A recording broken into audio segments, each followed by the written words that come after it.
Hello friends, study with TG point में आपका स्वागत है। आज हम फिर से आपके सामने हिंदी ग्रामर के प्रीवियस ईयर क्वेश्चन का ये सेट लेकर आए हैं। आशा आपको पसंद आएगा।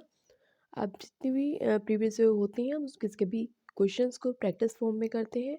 अगर आप चैनल पर नए हैं तो प्लीज़ चैनल को सब्सक्राइब कीजिए। उसके बाद भले चाहे आप चैनल को अनसब्सक्राइब कर देना, लेकिन अपनी प्रैक्टिस को कंटिन्यू करने के लिए तो आप प्लीज़ सब्सक्राइब कीजिए, ताकि डेली जो भी वीडियोस हम लेकर आते हैं उन सब की नोटिफिकेशन टाइम टाइम आपके पास पहुंचती रहे। जितने भी हम इसमें क्वेश्चंस करते हैं इनको कलेक्ट करने में और इन सब क्वेश्चंस को अ, एक फॉर्म में लगाने में बहुत मेहनत करनी पड़ती है। इसलिए प्लीज़ इस चैनल को जल्दी से जल्दी सब्सक्राइब कीजिए और अपनी प्रैक्टिस को कंटिन्यू कीजिए। आइए क्वेश्चंस करते हैं। हम इसमें जितने भी टॉपिक करते हैं वो सभी स्टार्टिंग से लेके अंत तक, चाहे वो आपका साहित्य हो या फिर क्रिया, संज्ञा, सर्वनाम, भाव, वाच्य, सभी हो, हम इसमें ओवरऑल टॉपिक्स को इंक्लूड करते हैं, रस, अलंकार सभी को। इसलिए आइए शुरुआत करते हैं आज के इस टॉपिक की। और अपने किसी भी टॉपिक को, किसी भी क्वेश्चन को कंप्लीट करने के से पहले हम उसके जितने भी कॉन्सेप्ट्स होते हैं उन सबको भी क्लियर करते जाते हैं। तब तक देखते हैं आइए आज के क्वेश्चंस। सबसे पहले क्वेश्चन है हमारा ये, रस से उत्साह किस रस का स्थायी भाव है? करुण रस, हास्य रस, वीर रस और श्रृंगार रस। उत्साह किसका है? उत्साह सबसे पहले अगर हम टॉपिक की बात करते हैं तो ये तो हो जाता है हमारा वीर रस से रिलेटेड। लेकिन अगर हम यहाँ देखें करुण रस का स्थायी भाव क्या होता है, हास्य रस का स्थायी भाव क्या होता है और श्रृंगार रस का स्थायी भाव क्या होता है? करुण रस, इसका स्थायी भाव क्या होता है? शोक। हास्य रस का हास और श्रृंगार रस का रति। ये इनके स्थायी भाव होते हैं। नेक्स्ट, चौपाई छंद के प्रत्येक चरण में कितनी मात्राएं होती हैं? चौपाई छंद के प्रत्येक चरण में कितनी मात्राएं होती हैं? 24, 16, 11 और 13। तो चौपाई छंद के प्रत्येक चरण में कितनी मात्राएं होती हैं? ये होती हैं 16 मात्राएं। हमारा ऑप्शन चला जाएगा ये 16 के साथ। चौपाई छंद के प्रत्येक चरण में 16 मात्राएं होती हैं। नेक्स्ट, किस शब्द में उपसर्ग और प्रत्यय दोनों ही हैं? उपसर्ग क्या होते हैं? ऐसे शब्द जो किसी शब्द के प्रारंभ में आकर जुड़ जाते हैं वे उपसर्ग होते हैं, और किसी शब्द के अंत में आकर जुड़ने वाले शब्दों को प्रत्यय शब्द कहते हैं। जैसे परिवहन, कठिनाइयाँ, प्रारंभ और सफलता। तो परिवहन में अगर हम देखते हैं तो ये तो हमारा नहीं होगा, क्योंकि परि प्लस वाहन तो हो सकता है लेकिन इसमें कोई प्रत्यय शब्द नहीं है। कठिनाई में भी नहीं होगा क्योंकि यहाँ प्रत्यय जुड़ा हुआ है लेकिन उपसर्ग नहीं है। प्रारंभ में भी हम प्र कह सकते हैं लेकिन अंत में कोई भी प्रत्यय नहीं है। सफलता में स और ता, स जो कि उपसर्ग है और ता जो कि प्रत्यय है। तो हमारा यहाँ ऑप्शन चला जाएगा सफलता, डी सफलता के साथ, क्योंकि सफलता में उपसर्ग और प्रत्यय दोनों ही हैं। नेक्स्ट, पाप का विलोम शब्द है। पाप का विलोम विलोम होता है जो उल्टे शब्द होते हैं, विपरीत अर्थ प्रकट करने वाले शब्दों को विलोम शब्द कहते हैं। जैसे पुण्य, प्रायश्चित, निरपराध और उपाय। तो पाप का क्या हो जाएगा? पुण्य। हमारा ऑप्शन चला जाएगा पाप का पुण्य के साथ। नेक्स्ट, रस सूत्र के जनक कौन माने जाते हैं? रस सूत्र के जनक भरत मुनि, तुलसीदास, अभिनवगुप्त या भट्टनायक। तो रस सूत्र के जनक किसको माना जाता है? रस सूत्र के जनक भरत मुनि को माना जाता है। हमारा ऑप्शन चला जाएगा ऑप्शन नंबर ए, भरत मुनि। नेक्स्ट, क्वेश्चन नंबर 6, करुण रस के देवता हैं। करुण रस के देवता किसको माना जाता है? महेंद्र को, यम को, विष्णु को या सूर्य को। तो करुण रस के जो देवता माने जाते हैं वो कौन माने जाते हैं? यम। हमारा ऑप्शन चला जाएगा बी के साथ, यम। करुण रस के देवता यम को माना जाता है। नेक्स्ट, क्वेश्चन नंबर 7, वह आया और मैं गया, इस वाक्य में समुच्चय बोधक शब्द क्या है? समुच्चय बोधक शब्द किसे कहते हैं?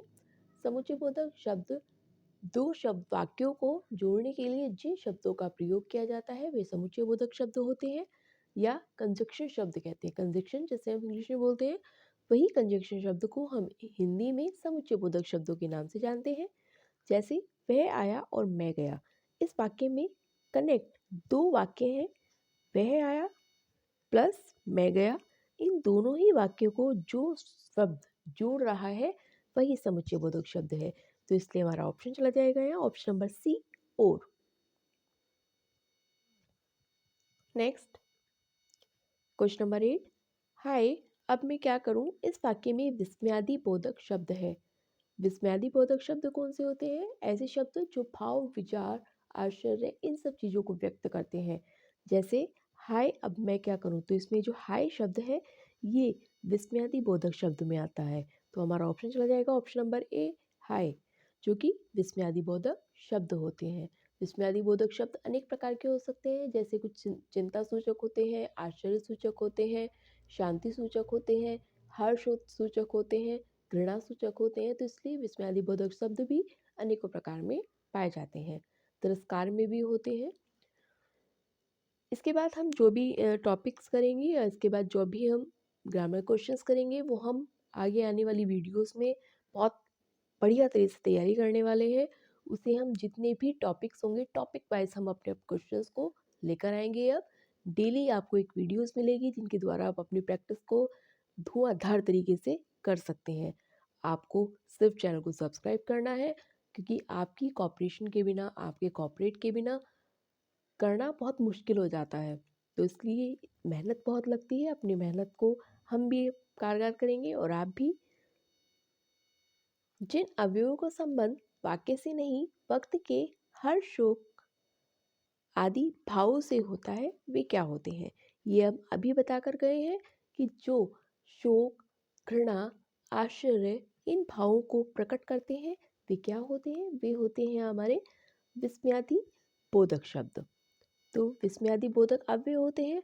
अगर हम संबंध सूचक अव्यय की बात करते हैं, ऐसे शब्द जो किसी भी सेंटेंस में संबंधता यानी कि किसी से रिलेशन या किसी के व्यवहार में जुड़ाव को दिखाते हैं, वहाँ पर संबंध सूचक अव्यय होते हैं। जैसे मेरे घर के पास एक मंदिर है। मेरे घर के पास एक मंदिर है। तो ये जो के पास शब्द हमने बोला है यही संबंध सूचक अव्यय में आता है। क्रिया विशेषण ऐसे शब्द होते हैं जो क्रिया की विशेषता को बताते हैं। क्रिया की विशेषता को बताने वाले शब्दों को क्रिया विशेषण शब्द कहते हैं। जैसे मोहन चलते चलते अचानक गिर गया। चलते चलते अचानक गिर गया। कैसे गिरा? अचानक।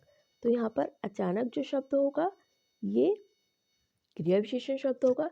समुच्चय बोधक हम अभी बताकर ही गए हैं, दो वाक्यों को जोड़ने वाले शब्दों को समुच्चय बोधक शब्द कहते हैं।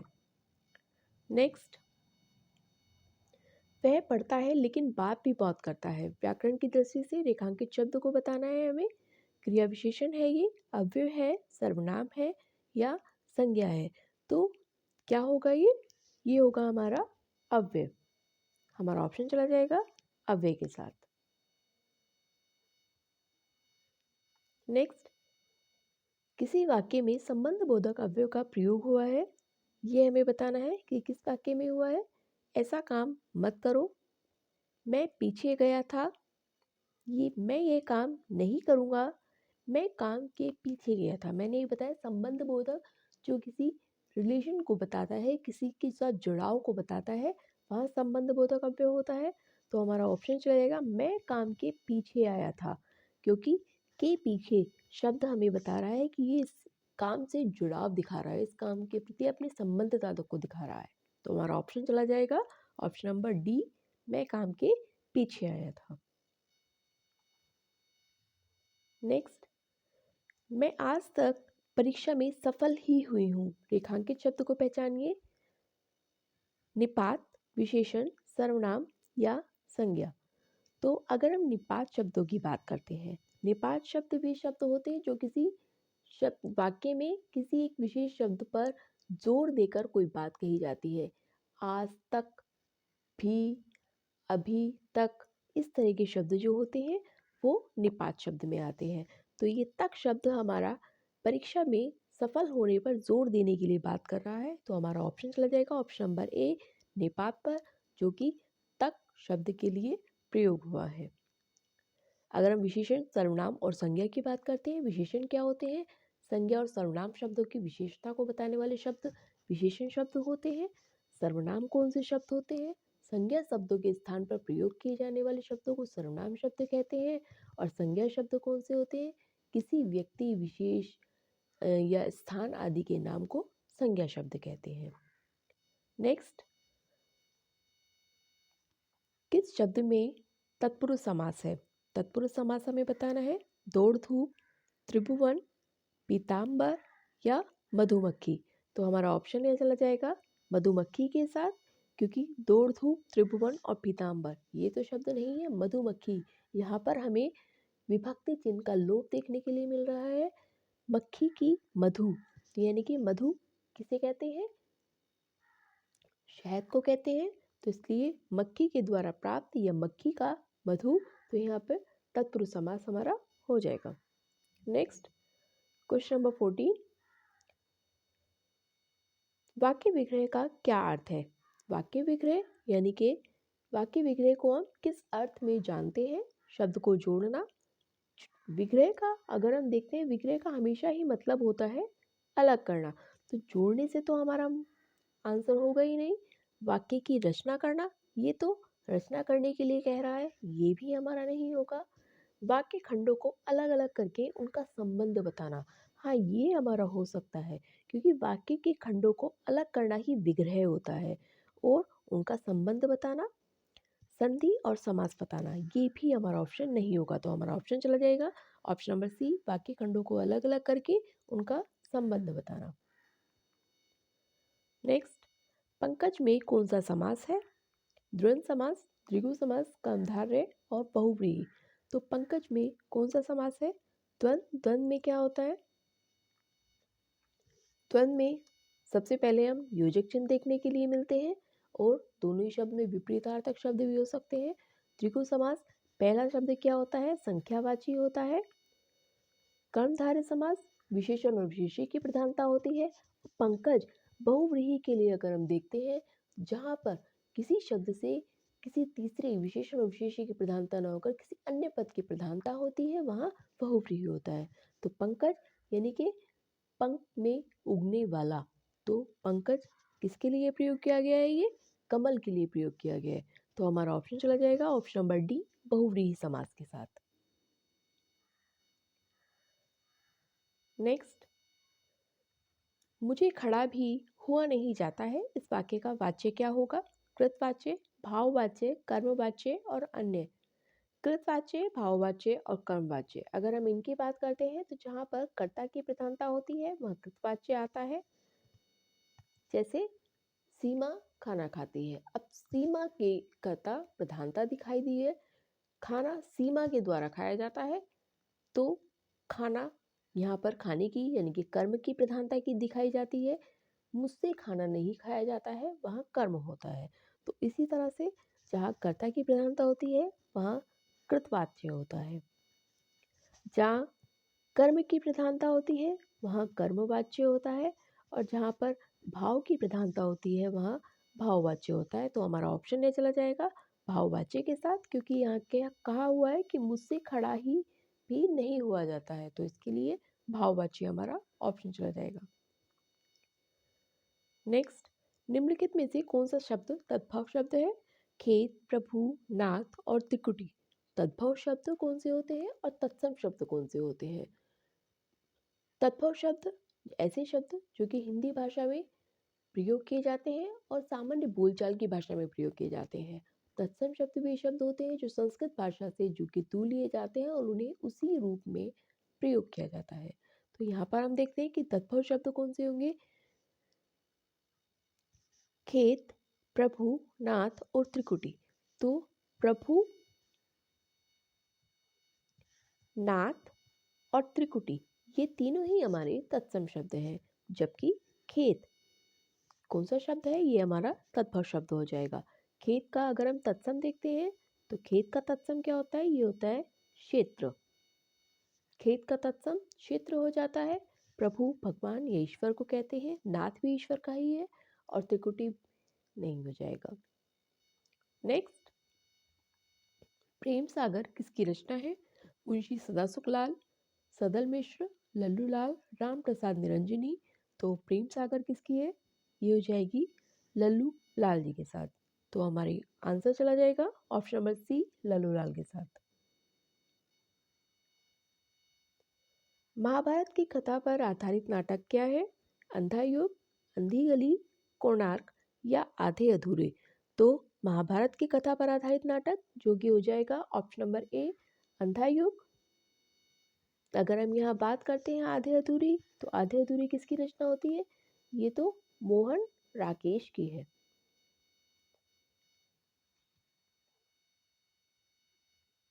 नेक्स्ट, तुलसीदास के रचनाकार हैं केशवदास, सूर्यकांत त्रिपाठी निराला, डॉक्टर रामविलास शर्मा या महादेवी वर्मा।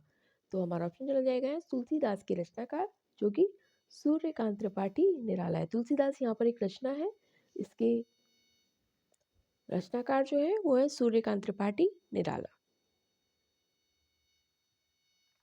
नेक्स्ट, हिंदी साहित्य का वर्गीकरण सर्वप्रथम किसने किया था? हिंदी साहित्य का वर्गीकरण डॉक्टर रामकुमार वर्मा, प्रताप नारायण मिश्र, ये मिश्र है, मिश्रा नहीं है, जॉर्ज ग्रियर्सन और रामचंद्र शुक्ल। तो हमारा ये ऑप्शन चला जाएगा, सबसे पहले तो ये मिश्र हो जाएगा। जॉर्ज ग्रियर्सन, हिंदी साहित्य का जो वर्गीकरण सर्वप्रथम किया था वो किया था जॉर्ज ग्रियर्सन ने। तो हमारा ऑप्शन चलेगा option number C, George Grierson. निम्नलिखित में से कौन सा वाक्य शुद्ध है? उसने मुझे पास आने के लिए कहा, उसने मुझे पास आने को कहा, उसने मेरे पास आने को कहा, उसने मेरे को पास आने के लिए कहा। तो ऑप्शन नंबर इसमें ए हमारा शुद्ध होगा। शुद्ध वाक्य और अशुद्ध वाक्य बहुत ज़्यादा पूछे जाते हैं और बहुत चारों ही ऑप्शन ऐसे होते हैं जो कंफ्यूजिंग होते हैं, तो इसलिए बहुत ध्यान से पढ़ने के बाद ही हमें इस ऑप्शन को सिलेक्ट करना होता है। उसने मुझे पास आने के लिए कहा, तो हमारा ऑप्शन ए चला जाएगा ऑप्शन नंबर ए जो कि करेक्ट होगा। नेक्स्ट, मैंने यह काम कर लेना चाहिए वाक्य में अशुद्ध अंश है। मैंने यह काम कर लेना चाहिए वाक्य में अशुद्ध भाग कौन सा है? अंश कहते हैं भाग को। तो इसमें हमें बताना है कि कौन सा अशुद्ध भाग है। मैंने यह काम कर लेना चाहिए, तो यह काम कर लेना चाहिए ये तो हमें शुद्ध रूप का दिखा रहा है, लेकिन मैंने नहीं होगा क्योंकि मैंने की जगह क्या होता है? मुझे यह काम कर लेना चाहिए। तो मैंने की जगह क्या हो जाएगा? मैंने की जगह मुझे। हमारा ये ऑप्शन चला जाएगा मुझे के साथ। तो इसलिए ऑप्शन नंबर ए, मैंने यहाँ पर अशुद्ध अंश है। नेक्स्ट, निम्नलिखित प्रश्न में 4 वाक्य में से उस विकल्प को चयन करना है जो दिए हुए मुहावरे का सही अर्थ और सही विकल्प है। जैसे हिसाब बैठना, सही लगना, ध्यान देना, पूछताछ करना या सुविधा होना। तो हिसाब लगना, इसके लिए ऑप्शन चला जाएगा सही लगना। ऑप्शन नंबर ए, सही लगना। नेक्स्ट, क्वेश्चन नंबर 25, आंख की किरकिरी होने का क्या अर्थ है? आंख की किरकिरी होना, अप्रिय लगना, धोखा देना, कष्टदायक होना, बहुत प्रिय होना। तो आंख की किरकिरी होने का अर्थ होता है कष्टदायक होना। तो हमारा ऑप्शन चला जाएगा ऑप्शन नंबर सी, कष्टदायक होना। नेक्स्ट, बिना पढ़ा हुआ अंश वाक्यांश के लिए एक शब्द क्या होगा? बिना पढ़ा हुआ, अपभ्रंश, अपठित, अपठनीय और मौलिक। तो बिना पढ़ा हुआ कौन सा होता है? अपठित। तो हमारा ऑप्शन चला जाएगा ऑप्शन नंबर बी, अपठित। नेक्स्ट, बाण का पर्यायवाची शब्द नहीं है। बाण का पर्यायवाची शब्द कौन सा नहीं है? शिलीमुख, आसुम, सारंग या विषिक। तो बाण के लिए अगर हम देखते हैं तो शिलीमुख, आसंग और विषिक ये तीनों ही बाण के पर्यायवाची होते हैं, जबकि जो सारंग है ये बाण का पर्यायवाची नहीं होता है। नेक्स्ट, शब्द और विलोम की दृष्टि से निम्नलिखित में से कौन सा विकल्प सही नहीं है? लोलुप और संतुष्ट, विश्लेषण और विवेचन, यौवन और वार्धक्य, एकांकी और सर्वांगीण। यानी कि पहला शब्द जो है उसका अलग विपरीत शब्द हमें ये सामने वाला होना चाहिए। तो लोलुप और संतुष्ट, विश्लेषण और विवेचन, यौवन और वार्धक्य, एकांकी और सर्वांगीण। तो यहाँ पर अगर हम देखते हैं कौन सा हो जाएगा? लोलुप और संतुष्ट ये दोनों तो एक दूसरे के विपरीतार्थक शब्द होते हैं। यौवन और वार्धक्य भी होते हैं, एकांकी और सर्वांगीण भी होता है। लेकिन विश्लेषण और विवेचन ये दोनों ही शब्द जो होते हैं ये क्या होते हैं? समानार्थी शब्द हैं। ये दोनों ही समानार्थी शब्द हैं। तो हमारे ऑप्शन चला जाएगा ऑप्शन नंबर बी, जिसमें पूछा है कि कौन सा विलोम शब्द का जोड़ा नहीं है। नेक्स्ट, निमिष शब्द का पर्याय क्या है? प्रकाश, छिद्र, पूर्ण और क्षण। तो निमिष शब्द का पर्याय क्या होगा? प्रकाश, छिद्र, पूर्ण या क्षण। निमिष का मतलब होता है पल, एक क्षण। तो यहाँ हमारा ऑप्शन चला जाएगा ऑप्शन नंबर डी, क्षण के साथ। जबकि प्रकाश, छिद्र और पूर्ण ये दोनों ही निमिष के पर्याय नहीं होते हैं। छिद्र कहते हैं छेद को, पूर्ण कहते हैं संपूर्णता को और प्रकाश कहते हैं उजाले को। तो इसलिए हमारा ऑप्शन चला जाएगा ऑप्शन नंबर डी, क्षण। नेक्स्ट, अत्यधिक का विलोम क्या है? अत्याधिक, अंधिकर, अंधीन या अत्यल्प। ये ऑप्शन आपको, इसका आंसर आपको कमेंट बॉक्स में देना है। और आपको सभी क्वेश्चंस कैसे लगे ये भी मुझे कमेंट बॉक्स में ज़रूर से बताइएगा। जिस चीज़ की भी आपको वीडियो में ये है कि आपको इस तरह की क्वेश्चंस चाहिए या इतने नंबर क्वेश्चंस चाहिए, वो भी आप मुझे ज़रूर बताइएगा। इसका आंसर कमेंट बॉक्स में बताइए और साथ साथ अपना स्कोर भी बताइए कि ये हमने 30 क्वेश्चंस किए हैं, इन 30 क्वेश्चंस में कितने क्वेश्चंस आपके करेक्ट जाते हैं, कितने नहीं जाते हैं। आशा है आपको क्वेश्चंस पसंद आए होंगे। मिलते हैं हम नेक्स्ट वीडियो में, तब तक के लिए थैंक यू। और इसका आंसर कमेंट बॉक्स में मुझे ज़रूर बताइएगा।